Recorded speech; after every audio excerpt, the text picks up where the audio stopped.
Bonsoir. Le chef de l'État proche de ses populations, le président Alpha Condé, manifeste sa solidarité à certains malades de la capitale. Une journée marquée aussi par la présentation de condoléances dans certaines familles endeuillées. Et puis le profil migratoire du continent inquiète. À Conakry, le sujet est en débat.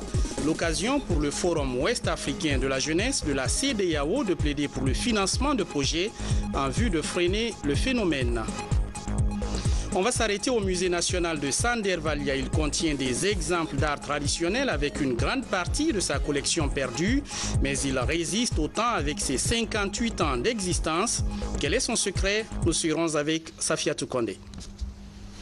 Bonsoir, ravi de vous retrouver sur la télévision nationale. Ce qui concentre l'attention ce soir, acte de solidarité du président Alpha Condé. Le chef de l'État s'est rendu au chevet de certains malades alités dans des centres hospitaliers de Conakry. Le président de la République a aussi présenté ses condoléances à certaines familles qui ont perdu leurs proches pour leur traduire sa compassion. Compte rendu, Ibrahima Keita, Boubacar Souma, Mandio Sidibé du bureau de presse de la présidence de la République. Être plus près des populations en partageant leurs peines et leurs joies. C'est ce qui explique cette sortie ce dimanche du président de la République, le professeur Alpha Condé. Ici, à l'hôpital de l'amitié sino-guinéenne, le chef de l'État est venu rendre visite à quelques compatriotes alités. À chaque niveau, le professeur Alpha Condé a eu des mots d'encouragement pour chaque malade.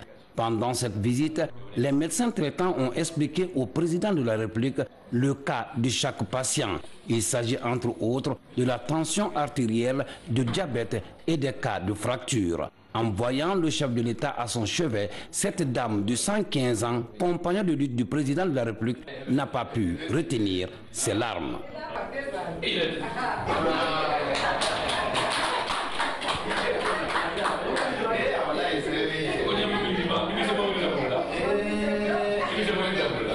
Ce sont des malades qui étaient dans des états très graves, mais au jour d'aujourd'hui, il y a une nette amélioration. Donc, son Excellence, Monsieur le Président, est venu rendre visite, comme d'habitude, aux patients, aux Guinéens, pour essayer de voir comment ils vont.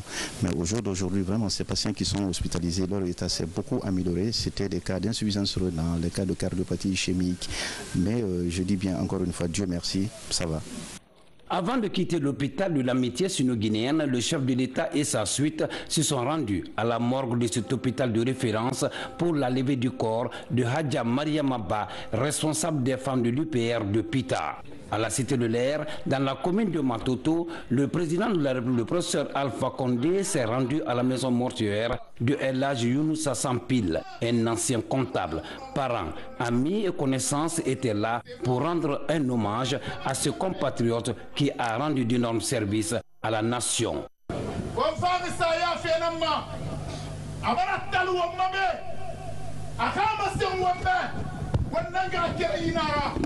agama se wambe wangwali bore nara agama se wambe afasu no ngalo wontan kiyanare Allahu akbar alga jafe furema ya ilahi benge ahadwa usamaya kere ala taala tongomane wanga kono atuna wontagi be kilagine kabiri nambe so swebe maninkebe fulebe tomabe kisibe yagankebe migimoli birnanna beiki lagine katam birna mba ya ilahi ala ha kelbe heri ya ilahi ala ha makanta haska madendame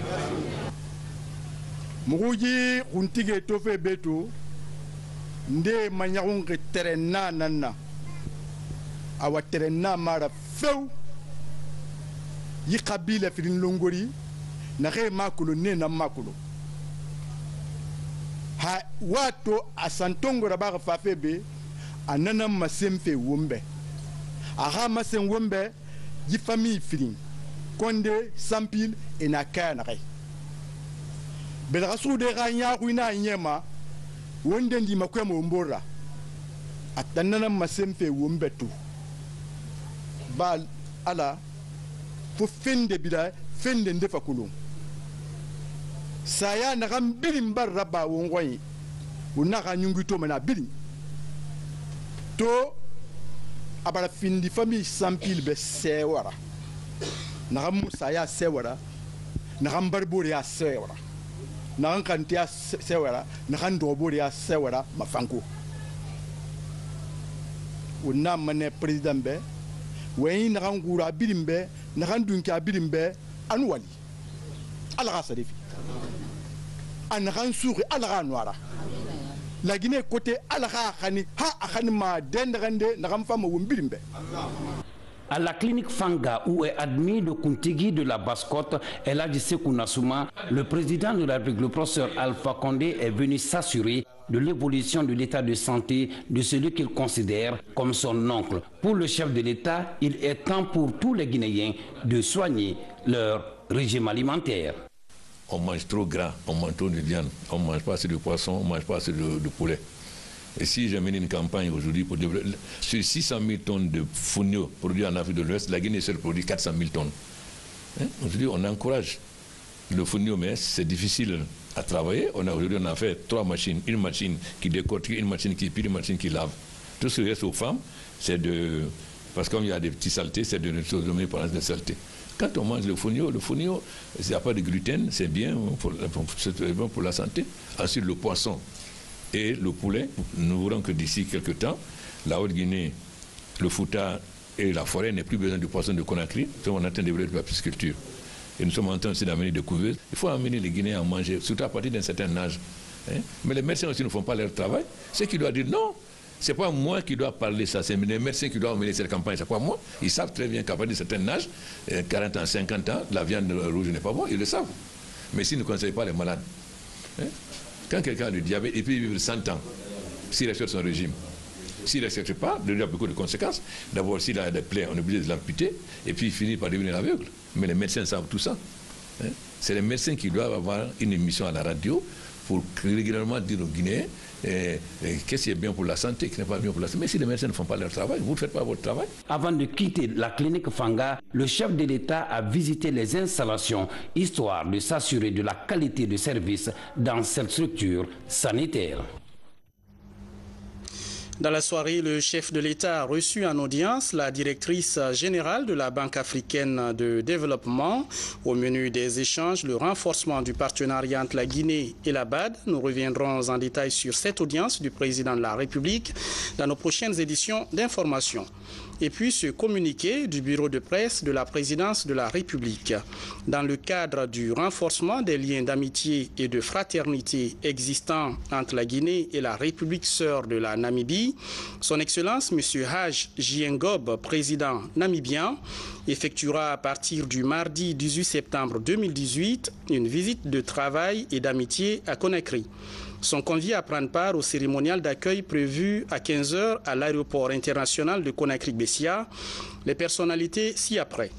Monsieur le Président de l'Assemblée nationale, Monsieur le Premier ministre, chef du gouvernement, Monsieur le Président de la Cour suprême, Monsieur le Président de la Cour constitutionnelle, Monsieur le Président de la Cour des comptes, Madame la Présidente de la Haute Autorité de la Communication, Madame la Présidente du Conseil économique et social, Monsieur le Médiateur de la République, Monsieur le Grand Chancelier des Ordres nationaux de Guinée, Monsieur le Président de la Commission électorale nationale indépendante, Monsieur le Président de l'Institution nationale indépendante des droits humains, Monsieur le Haut représentant du chef de l'État, Monsieur le chef de file de l'opposition, Mesdames et Messieurs les membres du gouvernement, Mesdames et Messieurs les ministres, conseillers, membres du cabinet présidentiel, Monsieur le chef d'état-major général des armées, Monsieur le haut commandant de la gendarmerie nationale,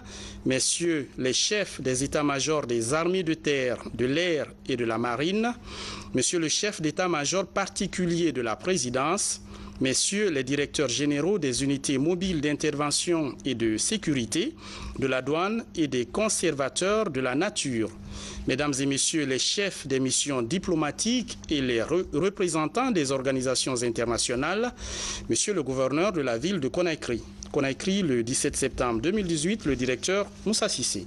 Chapitre santé, et on va commencer avec cette enquête parlementaire sur certains centres hospitaliers de Conakry.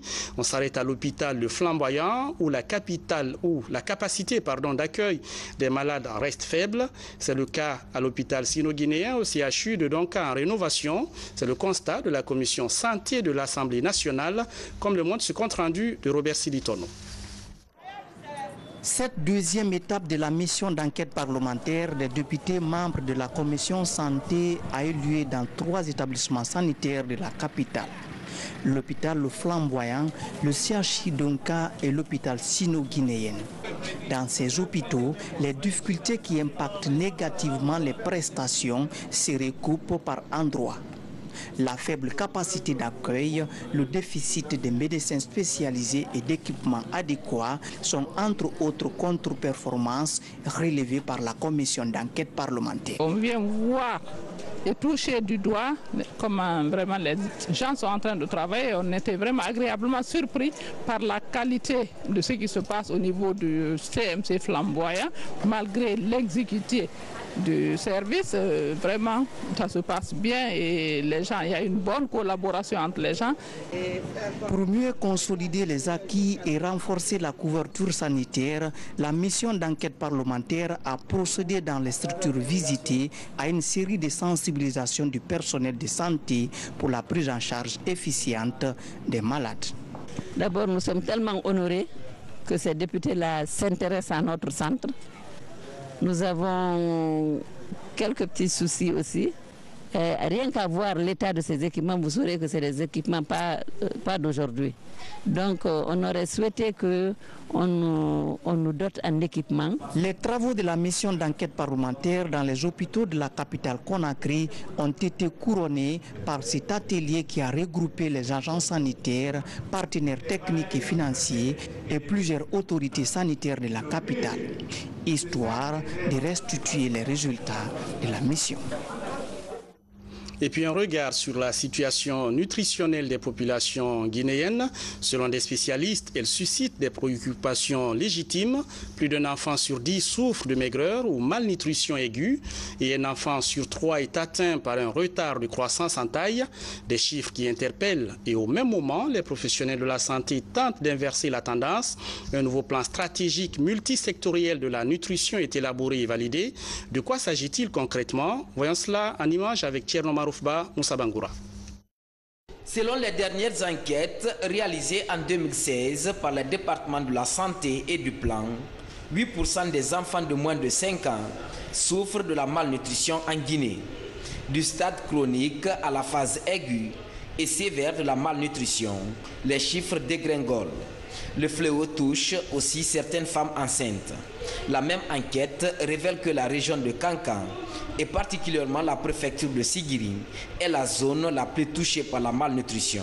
Considérée comme un problème de santé publique, la malnutrition affaiblit le capital humain, ralentit le progrès économique et freine le développement. La malnutrition s'attaque au capital humain, c'est-à-dire que quand une personne n'est pas bien nourrie, elle ne peut pas produire correctement. Et donc, ça a une incidence sur l'économie. Si un enfant n'est pas bien nourri, son quotient intellectuel baisse d'au moins 13 points. Et ça, c'est extrêmement important parce que ça, c'est l'avenir du pays même qui est en jeu. Donc, ce que la politique du ministère de la Santé aujourd'hui, c'est de faire non seulement du préventif, c'est-à-dire que promouvoir les pratiques alimentaires saines pendant la période de grossesse jusqu'à l'accouchement qu'on appelle les 1000 jours, c'est-à-dire que jusqu'à 2 ans, de l'accouchement jusqu'à 2 ans, promouvoir les comportements, les bonnes pratiques alimentaires pour que et la femme qui est enceinte soit en bonne santé, qu'elle mette au monde un nouveau-né en bonne santé qui est allaité exclusivement au lait jusqu'à 6 mois. Pour réduire le taux de malnutrition dans le pays, le nouveau plan stratégique multisectoriel de la nutrition est validé. La nouvelle politique nationale s'étend sur la période 2018-2030. Ce plan indique la partition des départements de l'élevage, de l'agriculture, de la pêche, de la société civile et des partenaires pour une meilleure sensibilisation. Nous, on va continuer à jouer notre rôle au sein du mouvement SON, donc qui regroupe les organisations de la société civile, le système des Nations Unies, le secteur privé et la communauté diplomatique. Chacun a son rôle à jouer en soutien à la Guinée pour pouvoir justement réduire les taux de malnutrition chronique et de malnutrition sévère. Notre rôle essentiel, c'est d'abord d'attirer l'attention de la population, d'attirer l'attention du gouvernement sur la malnutrition, avec les chiffres à l'appui, pour que le gouvernement, avec les partenaires, pour que le peuple, avec son gouvernement, se mette ensemble pour lutter contre ces fléaux. Alors voilà, nous en tant que professionnels de santé, notre rôle essentiel, c'est de baliser la voie. Appeler les gens, il y a un danger, un grave danger, c'est la malnutrition. Avec l'élaboration et l'adoption de ce document normatif de la nutrition en Guinée, le gouvernement et ses partenaires espèrent minimiser la malnutrition dès les prochains mois. La filière bois se réorganise, une décision consensuelle des délégués des différentes antennes du pays. Ensemble, ils revoient le fonctionnement de leur organisation et le défi pour ces professionnels du bois est de protéger le patrimoine forestier de toute exploitation anarchique. L'organisation annonce par exemple le contrôle régulier de la coupe dans les zones rurales du pays.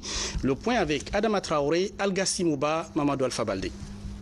À 3 semaines de la fin de la suspension de la coupe du bois, les acteurs liés à l'exploitation des ressources forestières réfléchissent sur une utilisation plus responsable et durable du patrimoine forestier.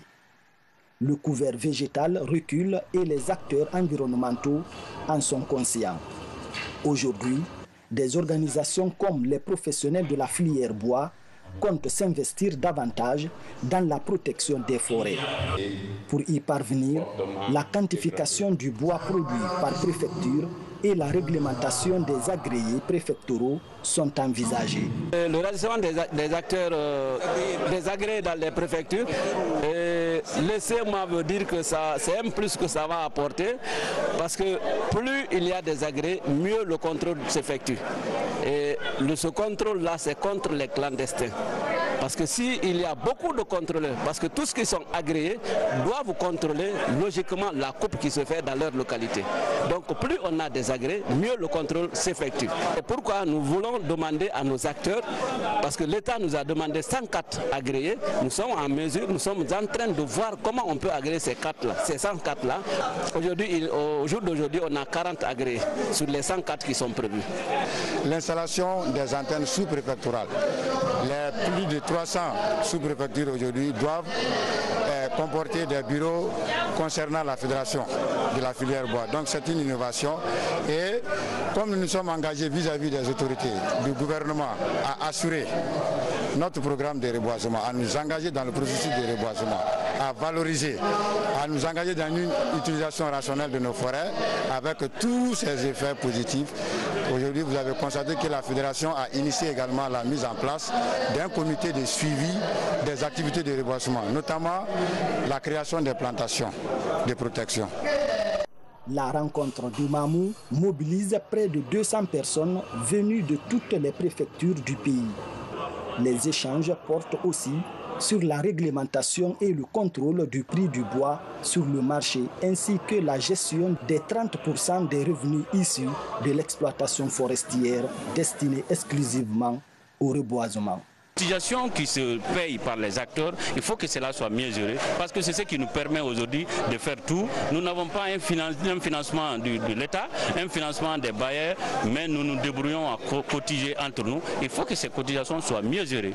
On a dit un compte unique qui va être national ou un compte régional qui va gérer les fonds et désormais la majorité a souhaité que les comptes soient préfectoraux. Chaque préfecture va gérer ses fonds et au moment du reboisement, par la soumission des projets, les fonds seront débloqués pour aller faire les activités de reboisement. La tenue de cette rencontre nationale de la filière bois guinéenne pourrait contribuer à limiter la coupe abusive du bois et remettre de l'ordre dans le secteur pour le bien des rares forêts guinéennes qui résistent encore à la pression humaine. comment freiner l'immigration clandestine en Afrique? Le sujet en débat à Conakry suscite assez d'intérêt pour la jeunesse de la CEDEAO, tant le profil migratoire sur le continent est inquiétant. On estime à des centaines de milliers le nombre de jeunes Africains à faire l'aventure chaque année, parfois au prix de leur vie. À Conakry, le Forum ouest-africain de la jeunesse de la CEDEAO souhaite développer l'entrepreneuriat pour apporter un début de solution au phénomène, mais ça coince côté financement. Le point avec Maurice Sidibé. À l'issue de 3 jours d'échange sur les mouvements migratoires, les jeunes venus des 15 pays de la sous-région demandent plus d'opportunités d'emploi, l'accès au financement pour développer l'entrepreneuriat jeune sur le continent et encouragent la diffusion des témoignages chocs sur les drames liés à la migration irrégulière. Résolution de Conakry en faveur de la lutte contre la migration irrégulière. Rappelons que pour la jeunesse CEDEAO, la stabilité, l'intégrité et le développement de l'espace commun passent forcément par l'éducation, la formation, l'autonomisation et la responsabilisation de sa jeunesse. Que si la CEDEAO et ses partenaires ne s'investissent pas dans la jeunesse, cette dernière risque de demeurer le champ de bataille des forces obscures et incontrôlées, avides d'exploiter les potentialités en ressources naturelles et humaines. La jeunesse CEDEAO plaide pour la mise en œuvre de ces résolutions de Conakry. Je m'engage au nom du Bureau national guinéen, en ce qui concerne la Guinée, de veiller et de faire des plaidoyers aux côtés des gouvernants pour qu'ils tiennent compte de ces recommandations. Avec vous, chers collègues jeunes, nous avons toutes les raisons de croire à l'aboutissement de notre combat pour le bonheur de notre région. Cette 2e édition du Forum ouest-africain de la jeunesse CEDEAO a réuni plus de 200 jeunes. La 3e édition va se tenir l'année prochaine à Abidjan, en Côte d'Ivoire.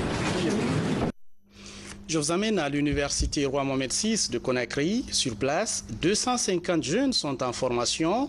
Ils échangent sur la politique de l'habitat du gouvernement. L'objectif est de renforcer leurs capacités sur les techniques immobilières pour former une équipe sur la vision Conakry 2040 du président de la République. Les explications avec Moussa Mikini Kamara, Fatima Diallo.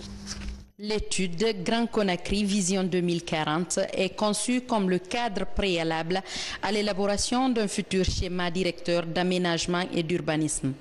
Son objectif est de définir les grandes lignes et les thématiques essentielles à considérer pour faire de Conakry une métropole moderne au cadre de vie et à l'environnement préservé. Pour accompagner ce méga-projet, l'Institut supérieur des techniques immobilières et le Mouvement national des jeunes de Guinée forment 250 jeunes en vue de professionnaliser le secteur de l'habitat. Si nous parlons de Vision 2040, ça doit commencer à des étapes. Et la première étape, c'est ce que nous sommes en train de faire aujourd'hui. C'est la formation. Il faut avoir des spécialistes. Il faut avoir des professionnels. Voilà pourquoi nous sommes inscrits dans cette logique-là. Grand Conakry Vision 2040 permettra d'améliorer les conditions de vie des habitants de la capitale, anticiper les conséquences de la croissance démographique d'ici 2040 pour mieux en répartir la pression sur l'environnement et les espaces naturels. Cette initiative garantira une planification urbaine et un aménagement du territoire efficace et cohérent. C'est une première en Guinée. Ça, c'est le premier enjeu.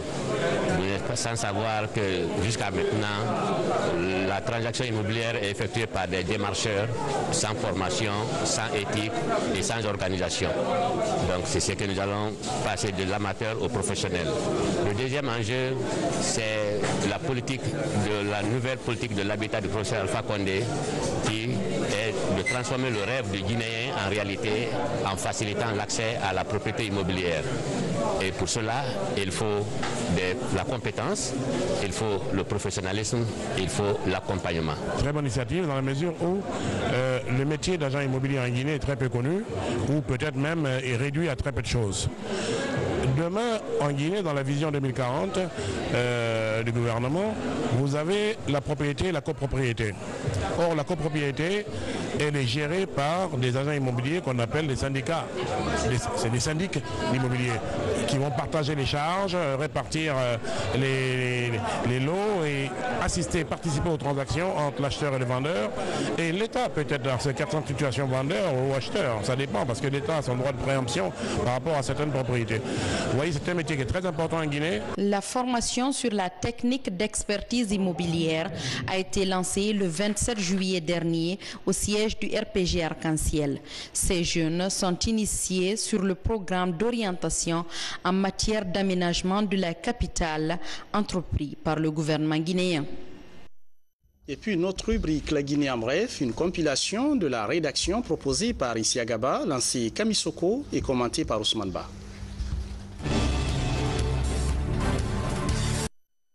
Une nouvelle ambassadrice ghanéenne vient de rejoindre Conakry. Jeanne Kassou Aïto a été reçue ce matin par le ministre des Affaires étrangères et des Guinéens de l'étranger. Bien avant l'indépendance, le Ghana et la Guinée entretenaient des relations d'amitié. Avec l'arrivée de cette nouvelle diplomate ghanéenne, le ministre Mamadi Touré affiche sa volonté de réactiver ces relations de bonne cohabitation existantes dans l'histoire des deux pays. Après Madame Jeanne Kassou Aïto, le ministre Mamadi Touré a également reçu 3 autres diplomates qui viennent tous d'arriver dans notre pays.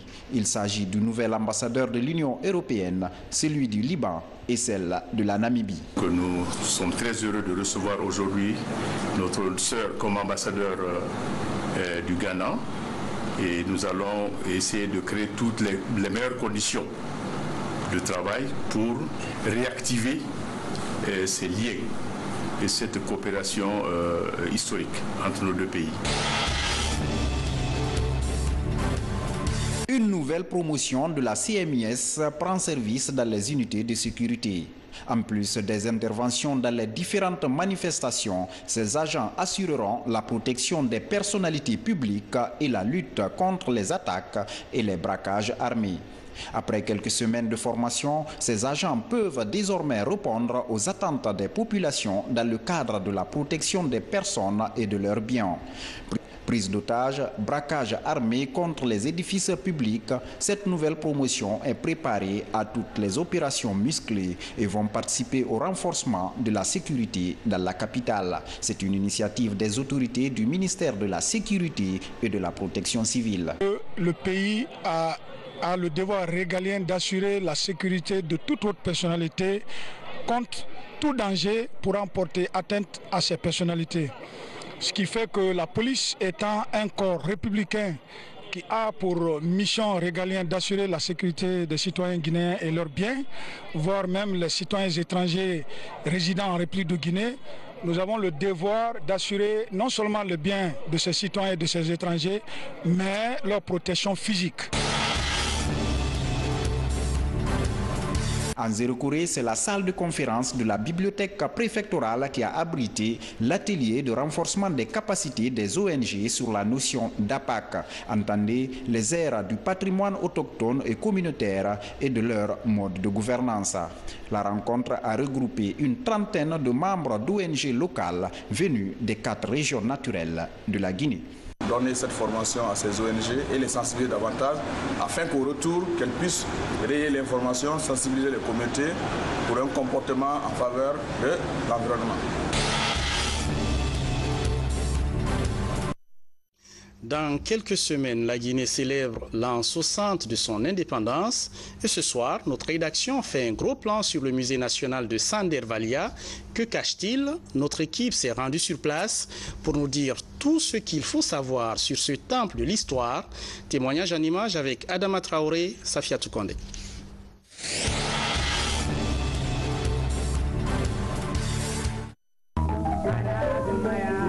Le musée, un lieu destiné à réunir, conserver, classer et exposer des œuvres d'art. À Sandervalia dans Kaloum, ce musée abrite la collection d'objets antiques du pays. C'est le musée national. Il est parti de cette case construite en 1896 par un explorateur français du nom de Aimé Olivier de Sanderval. Mais ce site de mémoire deviendra le principal temple de l'histoire, seulement à partir de la Première République, et cela en partie grâce à l'action militante des femmes. Il y avait une cohésion entre le Comité national des femmes de Guinée et les épouses des membres du gouvernement. Pour le cas du musée, elle faisait des campagnes d'assainissement de la ville de Conakry. Je me souviens, parce que là j'ai vécu, que toutes les villas privées de l'État, les villas Sili et autres, comme on les appelait à ce moment, étaient gérées par ces femmes. Membres du gouvernement, épouses des membres du gouvernement, membres du comité révolutionnaire des femmes. Elles veillaient à la propreté de la ville. C'est au cours d'une de ces campagnes d'assainissement de la ville qu'elles ont regroupé, elles ont vu les monuments des anciens colonisateurs abandonnés ça et là. Bonne ou mauvaise, la colonisation fait partie de notre histoire. Il faudrait que nos enfants la connaissent. Et elles ont décidé de les regrouper quelque part. Quelque part, elles ont dit la case de Sanderval. C'est l'une des plus vieilles. Avant même qu'on ne soit effectivement colonie française, Sanderval était là. C'est pour ça d'ailleurs que ce quartier s'appelle Sandervalia. L'espace aujourd'hui dégradé avait connu un réel aménagement avant de recevoir la première collecte des œuvres d'art à travers le pays. Et c'est Madame Delphine, Madame Béavougui Delphine Kamara, l'épouse du Premier ministre d'alors. Cette femme qui a fait tous les travaux, qui a suivi tous les travaux de réaménagement de cet espace à musée, qui a fait ramener ces monuments ici, qui a fait faire d'autres monuments, parce qu'on ne peut pas parler de colonisateurs sans parler de coloniser. Elles ont mis dans la cour du musée des monuments de certaines personnalités guinéennes qui ont lutté contre la pénétration coloniale. 60 ans d'indépendance, 60 ans de liberté culturelle assumée, 60 ans d'identité culturelle à préserver. Le musée national est la vitrine de la Guinée à travers des âges. La création, la diversité et l'expression culturelle de ces communautés sont conservées ici, en dépit des difficultés. Quand n'importe quel haut cadre d'un pays, de la Guinée, il va ailleurs, on lui fera visiter un musée. C'est la première chose. Et quand ce haut cadre reçoit son homologue de ce pays-là, il n'y pense jamais. Il ne pense jamais que l'autre là, mon ami là, quand j'ai été, il m'a fait visiter le musée. Pourquoi je ne lui ferais pas visiter le musée? Peut-être que s'il y avait cet échange-là, ce haut cadre-là même aurait su qu'il faut entretenir le musée, il aurait aidé à entretenir le musée. J'aimerais bien qu'il y ait ce déclic dans vos têtes pour que vous aidiez le musée. C'est votre musée, c'est le miroir d'un pays. C'est ici où repose notre culture, c'est ici où repose notre nous. On ne peut pas parler de nous sans parler de nos racines. Et elles sont là. Elles sont là. Et ce musée-là devrait être plus beau. S'il vous plaît, faites qu'il soit plus beau.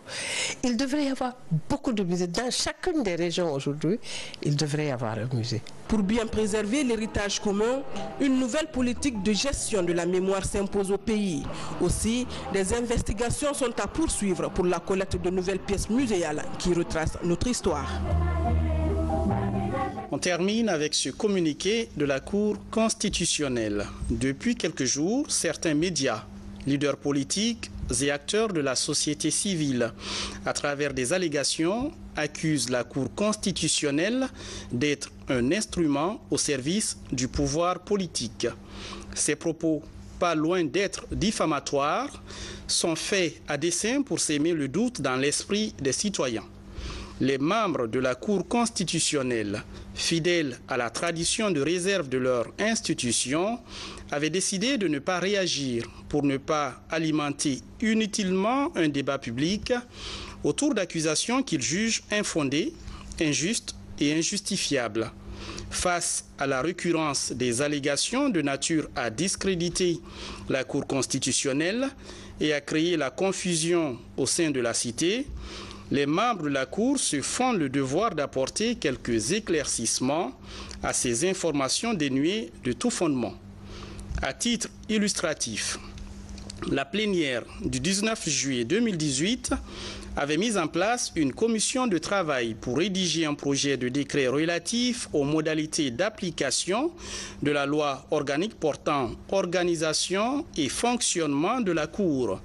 Ce texte a été discuté, amendé et signé par la plénière, y compris M. Khalifa Sall. Ce dernier a été mandaté de transmettre le dit projet au président de la République. Contre toute attente, dans sa lettre, M. Khalifa Sall a demandé au président de la République de ne pas considérer le projet de décret alors qu'il en est signataire. Et pire, M. Khalifa Sall s'est permis de lire devant la plénière autre chose que le contenu réel de la lettre de transmission avant de quitter précipitamment la salle de délibération avec la dite lettre, attitude qui déshonore les fonctions de président d'une cour constitutionnelle. Ainsi, par ce comportement, M. Khalifa Sall s'est complètement disqualifié et a perdu toute légitimité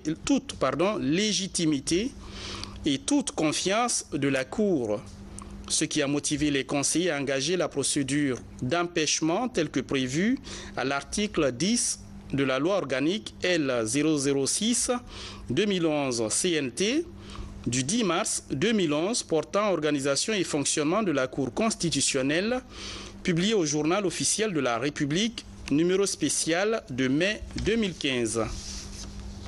À titre pédagogique, la Cour tient à préciser que 1. L'indépendance de la Cour constitutionnelle et le respect de la Constitution reposent sur les épaules de chaque membre.